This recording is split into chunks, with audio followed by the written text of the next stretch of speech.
Homens de preto, qual é sua missão? Homem de preto, qual é sua missão? Entra pela favela e deixa corpo no chão. Entra pela favela e deixa corpo no chão. Homens de preto, qual é seu desejo? Homem de preto, qual é seu desejo? Pegar o meliante e rasgar seu corpo inteiro. Pegar o meliante e rasgar seu corpo inteiro. Eu não tô aqui para analisar quem foi o Luigi Mangione, uma série de questões jornalísticas que muitas pessoas já estão fazendo. Eu tô aqui para propor uma reflexão filosófica sobre se isso tem algo a ver com esquerda punitivista, com esquerda que se aproxima da extrema-direita ou alguma coisa do gênero, porque de fato está surgindo muito meme, está surgindo muito entusiasmo com esse ocorrido. Se você estava em Marte e voltou agora, Luigi Mangione é um cara que matou um executivo, um CEO da United Healthcare, chamado Brian Thompson, e essa empresa, então, uma empresa de plano de saúde, era bastante famosa por negar uma série de procedimentos que ela não deveria ter negado, e isso resultar na morte de centenas, milhares, talvez, de pessoas, porque o objetivo sempre foi o lucro, nunca foi a saúde das pessoas. E como esse tipo de comportamento é extremamente condenável moralmente, muita gente está empolgada com isso, né? Muita gente está empolgada com isso. E muitas pessoas da esquerda estão dizendo que isso é uma esquerda punitivista, que a esquerda está parecendo a extrema-direita, né? Defendendo que bandido bom é bandido morto, uma série de coisas. E eu acho que a gente precisa ter uma discussão mais séria sobre o que é a esquerda punitivista, para a gente não cair nesse tipo de discurso vazio, nesse tipo de discurso que não tem nenhum conhecimento da base teórica do que está por trás de punitivismo, por exemplo. Você sabe o que é punitivismo? Você já parou para pensar ou para estudar o que é punitivismo? Eu vou te explicar então o que é punitivismo, por exemplo, né? Existe o Estado burguês, Fiz um vídeo sobre isso, né? Sobre essa questão da truculência, da violência policial, mas existe um Estado burguês que ele se legitima garantindo que vai existir muita violência, ele precisa dessa violência, ele precisa produzir delinquentes para funcionar. Quando ele produz delinquentes, né, ele produz, deixando as pessoas na fome, na miséria, praticamente obrigando as pessoas a cometerem uma série de crimes, porque sempre vai ter pessoas que não vão se contentar com salário de miséria, não vão se contentar em ser olhadas de cima a baixo, em sofrer racismo, misoginia e mais uma série de violências que essas pessoas sofrem diariamente. Essas pessoas vão se revoltar contra o sistema e vão cometer uma série de crimes. O Estado burguês, ele se legitima criando essa delinquência, criando uma polícia violenta. Essa polícia violenta vai ser truculenta com essas pessoas. Essa tensão que vai gerar entre polícia violenta e uma série de criminosos, uma série de delinquentes também violentos, vai aterrorizar a população, o trabalhador honesto. E nesse ciclo de violência, o Estado vai dizer: o modo de resolver a violência é combater os bandidos, porque os bandidos são feios e bobo. Eles surgem do nada, o liberalismo vai dizer que eles surgem do nada, o liberalismo, que é a doutrina que legitima isso tudo, vai dizer que essas pessoas são violentas, essas pessoas são bandidas, são delinquentes por causa de uma falha de caráter, e a solução é que a polícia, então, resolva essa falha de caráter. A solução é que a gente violente essas pessoas e quanto mais a gente puder, quanto mais a gente estiver livre para matar, para violentar e para prender essas pessoas, melhor e menos violenta vai ser a sociedade. Isso falha miseravelmente. Quando isso falha miseravelmente, o discurso vai ser: não aplicamos violência suficiente, precisamos de mais violência policial. Então a extrema-direita vai pedir cada vez mais violência policial e isso não vai ter fim. Isso não vai ter fim porque o sistema foi feito justamente para isso. O sistema foi feito para criar o bandido, foi feito para criar o policial violento e foi feito para criar o trabalhador amedrontado. E quanto mais ele vai exercer violência, mais o outro lado também vai responder com violência e mais violenta vai ficar uma sociedade. Então, punitivismo é você comprar esse discurso do Estado burguês, é você acreditar que o problema é esse delinquente e que a solução é essa violência policial ou a punição policial, seja em forma de violência policial ou seja de uma maneira mais branda em forma de prisão, né? Então, não pode ter violência policial, mas a gente tem que colocar essas pessoas todas na prisão.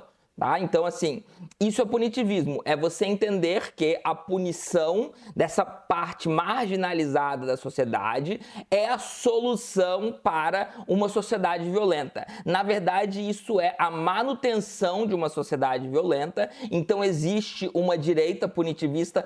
Pode até existir uma esquerda punitivista, tá? Enfim, eu diria que a centro-esquerda ela é punitivista, a esquerda radical não é, ela não pode ser. Então, é você cair cair nesse discurso de que a solução da violência é essa violência, tá? Então isso seria uma esquerda punitivista. Você que está chegando agora no canal, eu sou o professor Daniel Cidade, bacharel e licenciado em filosofia, mestre e doutor em filosofia política e ética. Eu queria convidar você a se inscrever no canal, deixar aquele like maroto e ativar o sininho. Quem se tornar membro do canal ou contribuir no Apoia-se, pode me mandar um e-mail, porque a gente tem um grupo de apoiadores do canal no WhatsApp. Aproveito para agradecer quem já está contribuindo e convidar vocês a me seguirem no Instagram e no TikTok. O punitivismo, ele toma o Estado burguês como dado, tá? Ele não quer mudar o Estado burguês e ele toma o modo de punição, então a prisão, a polícia, como dado também. Ele toma isso como uma maneira eficiente e o problema é que a gente não aplicou o suficiente, tá? Então é isso.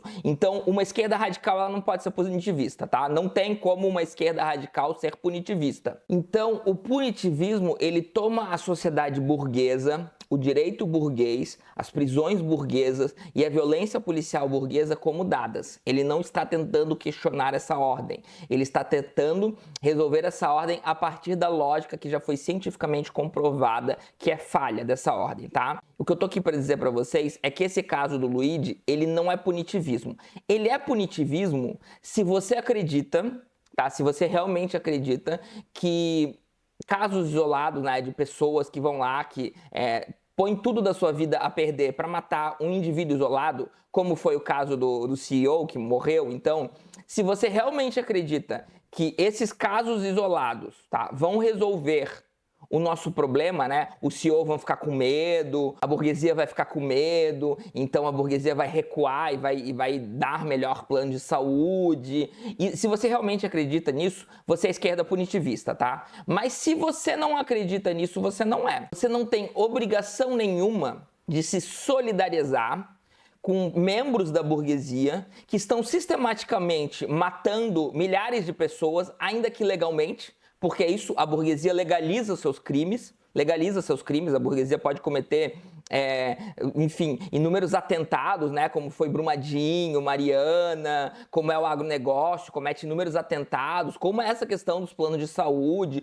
como são as guerras, né, então, nos Estados Unidos, os Estados Unidos ficou quase 20 anos matando e estuprando, inclusive eles incentivavam o estupro no Vietnã, na guerra do Vietnã, como medida socioeducativa, tá? Então a burguesia pode matar e estuprar à vontade, que isso não vai ser crime. Isso vai ter outras desculpas, outros dispositivos para legitimar isso. E as pessoas vão passar pano e não vão nem entender isso como crime. Então existe criar um ambiente onde a burguesia faz o que ela bem entende e de vez em quando dá errado. Raramente, né? Imagina quantos CEOs, quantos burgueses, quantos empresários não estão cometendo inúmeros crimes, que estão matando inúmeras pessoas. Ninguém mata mais que a burguesia.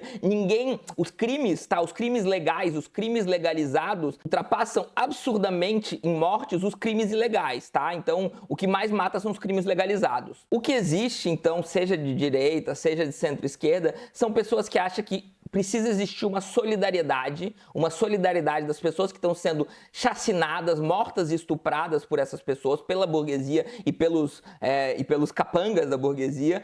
Essas pessoas têm que se solidarizar quando alguém vai lá e isoladamente mata algum membro deles.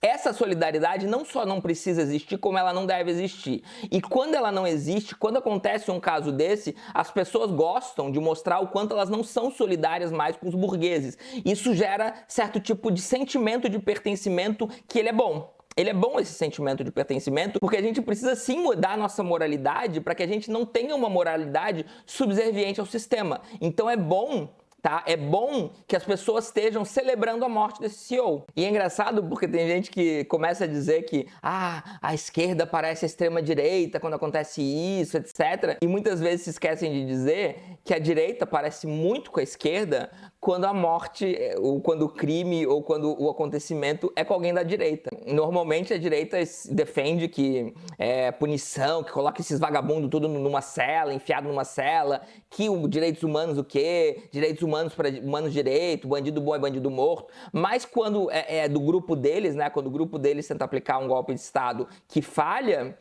elas vão pedir direitos humanos, eles vão falar, você vai ver, você já viu isso, né? Discursos todos bonitinhos, que calma, que tem que ter devido processo legal, que tem que ter isso e bababá, tem que tratar bandido a leite com pera agora. Então, a extrema-direita faz esse jogo de começar a pedir por humanismo para bandido, começar a, não é bem assim que bandido bom é bandido morto, né? Quando é um deles, bandido bom, bandido morto não vale mais, para de valer. Então, o que você precisa entender é que esse tipo de ato isolado, ele não vai revolucionar o mundo, mas você precisa acolher, tá? Acolher esse sentimento, sem ficar com sentimento de culpa por estar feliz com morte de CEO, etc. Porque ele não merece um segundo da sua atenção. Mais importante do que esse ato isolado é o modo como a gente está reagindo a isso. É a gente conseguir coletivamente criar uma moralidade que vai entender que a gente precisa tirar a burguesia do poder. A gente precisa acabar com o poder da burguesia e que, olha, gente, assassina esses bandidos burgueses, então, que são os reais bandidos da humanidade, são os maiores bandidos da humanidade. A gente não pode cair nesse discurso, tá? Nesse discurso que toma o poder burguês como dado, nesse discurso que vai dizer a extrema esquerda tá igual à extrema direita. Isso não existe, tá? Isso não existe porque a esquerda tá querendo acabar com esse sistema violento, que é o sistema mais violento que a humanidade já teve, mas para isso a gente não pode ser ingênuo, tá? A burguesia não tá com medo desses atos isolados, tá? Esses casos isolados, até existe o risco, então, de um ou outro CEO morrer, mas se você for botar na estatística, você tem mais chance de ter um infarto, de morrer num acidente de carro ou qualquer coisa do gênero, do que realmente morrer num atentado que dá certo. A maior parte desses atentados nem dá muito certo.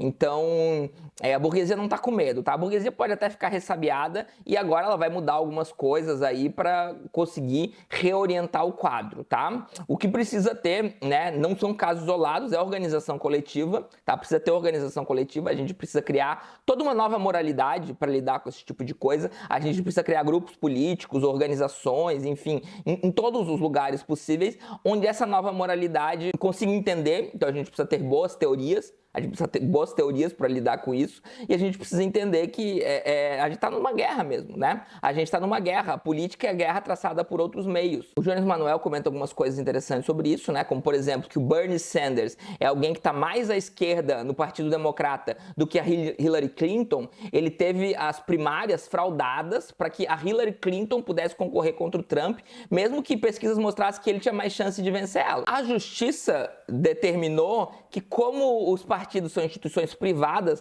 não tinha problema fraudar as eleições, as primárias no caso, né? Não tinha problema fraudar as primárias porque eles que se resolvessem entre si.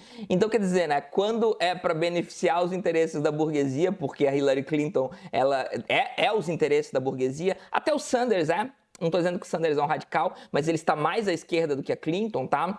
Então, assim, quando é para beneficiar a burguesia, não tem problema fraudar. O que é fraude, né? A burguesia sobrevive da fraude. E o Jones também comenta, né, uma série de protestos que brotam nas sociedades estadunidenses, como, por exemplo, contra a morte do George Floyd, contra o genocídio do povo palestino, contra a privatização da saúde e da educação, contra a dívida. A cada 3 estadunidenses, 2 estão endividados, o sentimento anti-guerra, porque os Estados Unidos gostam de fazer muita guerra. Então, existem muitos protestos surgindo. Muitas vezes a mídia faz questão de abafar, a mídia burguesa, né, faz questão de abafar, para parecer que a sociedade estadunidense ela é mais estável do que ela realmente é. E quando alguém vai lá, mata um CEO e as pessoas começam a vibrar, isso mostra essa instabilidade. E essa instabilidade é boa, porque o que a gente quer é acabar com a burguesia, é acabar com o sistema burguês. Então, não tem problema nenhum que a gente tenha esse sentimento, porque a gente está celebrando a instabilidade, a gente está celebrando uma luz no fim do túnel, e a gente não precisa ser bonitinho, fofinho, engravatadinho, falando, eu sou contra toda a violência, blá blá blá. Quando você vem com esse papinho de que você é contra toda a violência, você está defendendo a violência, porque se existem pessoas que são sistematicamente violentadas, estupradas, em níveis assim, de milhões, de bilhões de pessoas são violentadas pelo sistema burguês no mundo, e você cria todo um discursinho de direitos humanos, que na verdade é um discurso que vai ser vai usar os direitos humanos para garantir que os direitos humanos nunca sejam aplicados, porque no capitalismo eles nunca serão, você está defendendo a violência, tá? Então, se você vem com esse papinho contra a violência, quando a violência é contra um grande CEO, contra um grande bandido, então, em defesa do sistema burguês, você está, na verdade, defendendo a violência, tá? O escravizado que mata o seu senhor, ele não está usando uma violência indevida, ele está usando resistência. A gente não pode confundir a violência do opressor com a resistência do oprimido. A resistência do oprimido ela é necessária, gente. A resistência do oprimido ela é necessária e ela não pode nem ser chamada de violência, tá? Resistência é uma coisa, violência é outra. Violência é o ato violento gratuito daqueles que exploram, daqueles que oprimem, aqueles que são explorados e oprimidos. Então é isso, pessoal. Espero que tenham gostado e até mais. O vídeo já acabou. Eu tô aqui só para tentar te convencer a se tornar membro do canal, ou contribuir no Apoia-se, ou fazer uma contribuição isolada por Pix. Se cada pessoa que curte os vídeos fizer um Pix de R$1 para cada vídeo que gostou, eu já vou ter como viver plenamente do canal e falar livremente sobre tudo aquilo que eu acho que precisa ser falado. Eu meio que liguei o foda-se, sabe? Eu tenho 22 anos de filosofia e eu não tô aqui pra ficar pensando, ai, mas meu Deus, será que se eu falar isso vai ofender fulano, ciclano, beltrano e blá blá blá? Não dá, gente. Eu preciso ser radicalmente, visceralmente honesto aqui. Eu preciso de tempo pra estudar, plenitude pra isso e o direito, inclusive, de errar. O direito, inclusive, da gente discordar e não se odiar, porque eu acredito nisso, né? A menos que você seja fascista ou alguma coisa, eu acredito nisso e eu acredito que existe um teto para isso. Se você contribuir no Apoia-se ou se tornar membro do canal, você também vai poder participar do grupo do canal que já tem pouca gente ainda, tá meio parado, mas é um grupo onde a gente vai poder trocar uma ideia, onde você pode fazer sugestão, onde eu aviso as coisas, né? Se eu for fazer uma live, mas bem em cima da hora ou alguma coisa, se eu for lançar um curso, enfim, vários projetos que eu pretendo tocar daqui para frente, inclusive, o primeiro lugar onde eu vou avisar vai ser no grupo do canal. Então seria muito legal ter você contribuindo e participando do grupo. Já tem uma galera bem legal lá e dá inclusive para conhecer pessoas legais, tá? Porque são pessoas que também gostam do canal e quem gosta do canal é um pós-moderno muito massa, né? Vamos ser sinceros.